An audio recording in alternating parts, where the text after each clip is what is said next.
Have you ever been turned away from renting an apartment because you didn't meet their minimum credit score requirements?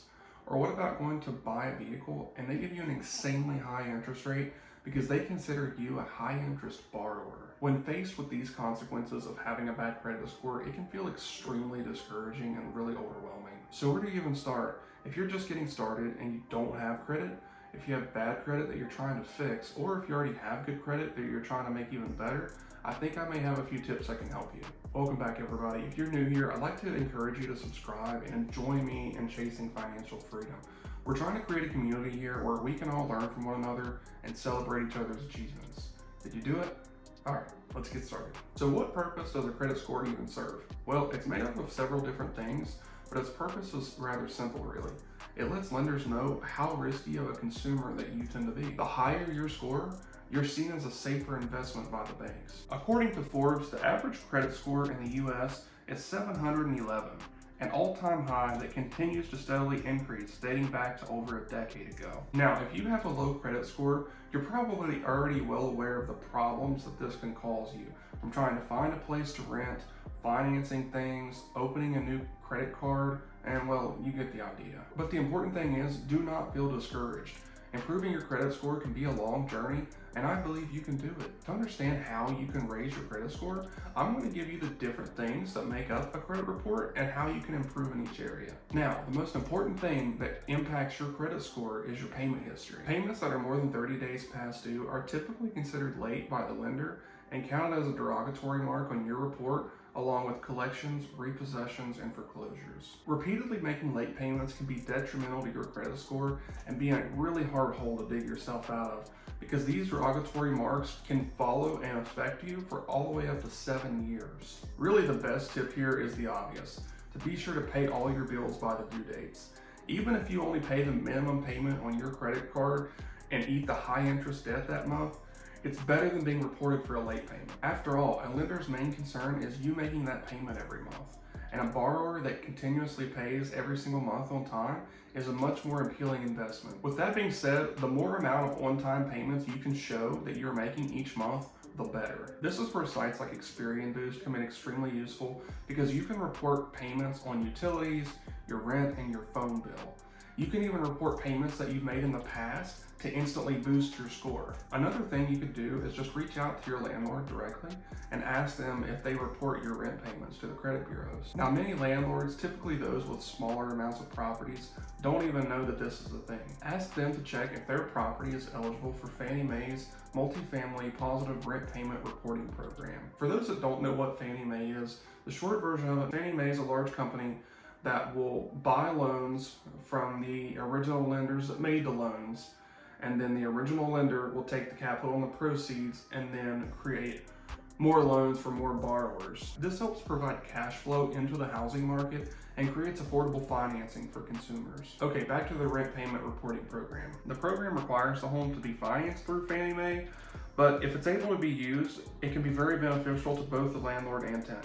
The landlord can participate at no cost.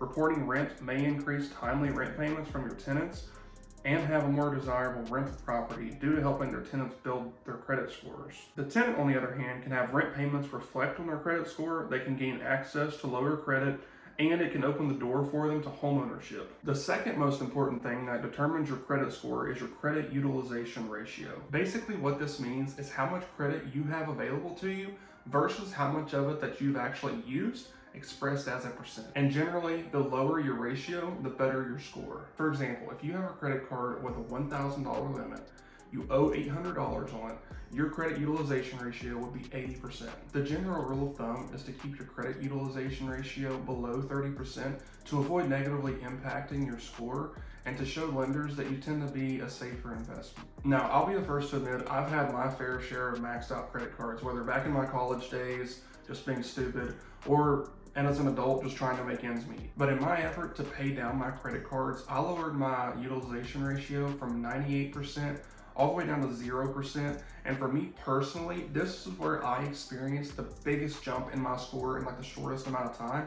I'm talking like 20 to 30 points here. An alternative way to lower your utilization ratio is you could reach out to the lender and request an increase in your credit limit. Raising your credit limit would lower your credit utilization ratio, even if you still owe the same amount of money on that card. Now, if you keep your cards maxed out, this probably won't be a very good option for you, as it wasn't for me, because the lender probably isn't going to raise your limit. They'll assume that once you get it, you're just going to spend that as well and end up exactly where you started.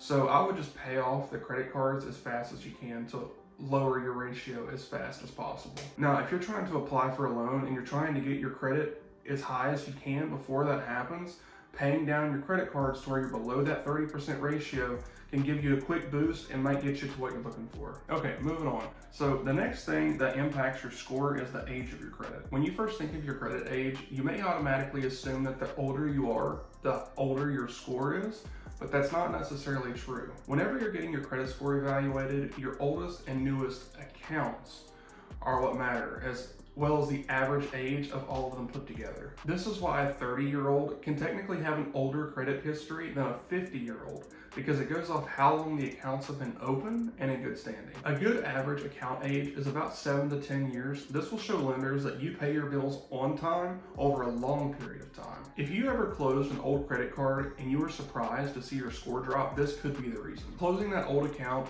could lower your score because you're shortening your average credit history and raising your credit utilization, because the overall amount of credit available to you is decreasing with the amount that you owe staying the same. However, if you don't have a credit score or it's not very long, there is somewhat of a cheat code. If you know a family member or a partner that has kept a credit account in good standing over a long period of time, you could instantly boost your credit history by becoming an authorized user on their account. Basically, this means you have your own credit card to that account and share the spending limit with that of the original account owner. But beware, with all that being said, the opposite is also true. If they don't do well at managing their account, this could also negatively affect your score and reflect poorly on you. Most credit card companies will allow you to add an authorized user to your card, but not all of them report that user to the credit bureau. So you can find out if yours does with a quick call to their customer service line. The last couple of things that impact your credit score, but on a smaller scale, is applying for and opening new lines of credit, and also the different types of accounts that you maintain. When applying for credit, such as a mortgage, a vehicle, or a personal loan, you're given a hard inquiry on your report that can stay on there for up to 2 years. A hard inquiry is basically a sign on your report that lets lenders know you've been shopping for a loan of some sort. Now, while this doesn't affect your score tremendously, it can appear irresponsible to have multiple hard inquiries for different credit cards, home and auto loans, and so on. Now, a quick tip here, if you are going to apply for a new home loan or a vehicle loan, I would suggest you compile all these applications into a short amount of time as possible, usually about 14 to 45 days of one another, because when you do that, they're all actually counted as one single hard inquiry. Now, do keep in mind, whenever you open a new account, it's pretty common to see your score drop. And the reason for that is you have to remember about what we talked about earlier. You're decreasing the average age of all your accounts. So it's pretty common if you buy a new house or car, you'll see your score drop a little, and then once you continue making that payment on time over several months, you'll see it start to go back up. Credit bureaus also consider the different types of accounts that you can successfully maintain. The two types of accounts are revolving, like a credit card, or an installment account, like your car or house payment. Experience says some credit scores are built for more specific types of creditors, and your experience with those correlated types of accounts could be more important for these types of scores. Maintaining a good credit score will give you more housing opportunities, it'll make you appear more responsible to some employers, it'll get you better rates on just about any loan, approval to credit cards with better rewards and higher limits, but do be sure to use those responsibly, and can even help you save on insurance. Now, I know I've just thrown a lot of information at you, so I'd suggest adding this video to a playlist and coming back and watching it again later. I hope you guys enjoyed this video. I know it can be a stale topic, but I hope I was able to keep your attention most of the time and that you were able to learn something.